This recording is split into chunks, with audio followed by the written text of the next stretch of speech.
Furthermore, due to the inherent flaws of representative democracy, and at the same time due to technological advances of the digital revolution, namely the evolution of internet capabilities, a declaration of fundamental changes to the democratic system must also accompany the creation of newly formed geographic alignments so that the aforementioned inherent flaws of representative democracy not be reinstated or repeated, but replaced by an authentic democratic system, namely direct democracy, a fully expressed self-rule where people power is maximized and legislated directly into law.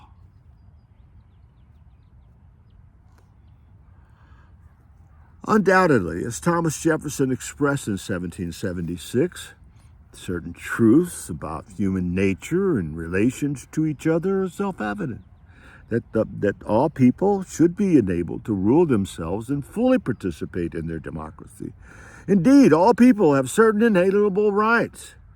Generally speaking, life, liberty, and the pursuit of happiness.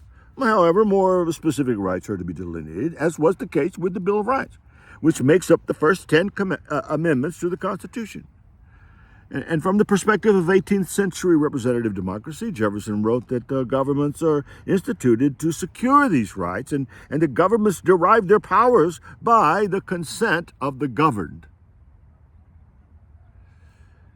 Though the perspective of 21st century direct democracy has a more fluid understanding of the role of government as a pure expression of the will of the people, it nevertheless agrees with Jefferson that one of the functions of the legal system is to protect the rights of citizens, while at the same time the role of citizens should not be construed as mere passive consent to the governmental rule, but rather that citizens themselves are encouraged to play a more active, participatory role to make their democracy more effective, in which case government is viewed as an instrument of the people's will to rule themselves directly rather than through elected representatives.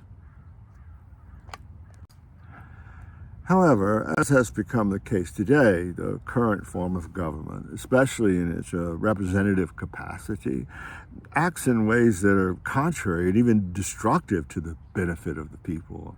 It has attacked the rights of its own citizens and has enlarged itself into a global empire in direct contradiction to its founding principles. In this case, as the government has become an enemy of its own people, it becomes not only the right of the people to abolish it, but it's imperative that the American people dismantle it and institute a new form of government on the basis of a new understanding of the role of government, and one that does not force unity on the states, but acknowledges their voluntary alignment with other states by geographic region. Moreover, these new arrangements will completely break up the American empire and disperse of any notion of American global hegemony. How could such imperialist notions even exist when there will no longer be a United States? For it has been replaced by several geographic regions that have their own autonomous political systems and separate social economic arrangements with other states, as well as nations throughout the world. As Jefferson writes, this is the right of the American people. Despite their corporate overlords and oligarchic puppeteers, the American people reserve the right to alter or to abolish their government, if need be, and replace it with a new form of government based on new principles of social relations. Quote, laying its foundation on such principles and organizing its powers in such form as to them shall seem most likely to affect their safety and happiness. End of quote. Isn't this what the American people want and deserve to have in a government? Yet how can they be safe when the government completely disregards the will of its own people? With a bloated war budget used to spread death and destruction throughout the world in order to realize full spectrum dominance. As global hegemony, acting as a bully and dictator of the world in order to serve corporate interests and rule rather than what its own citizens want and deserve to have. How can Americans feel safe when this Frankensteinian abomination threatens nuclear holocaust in its quest to satisfy its monstrous appetite for power? Where are the people say in this traitorous endeavor that in no way makes them safer?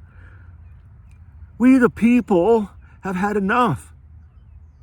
We say emphatically, no.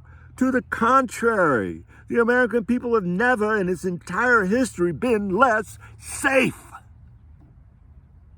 The prospect of nuclear war has never in the entire history of this country been so close. Never. If the American people do not heed Thomas Jefferson's advice at this very moment in its history, it may never again have that chance.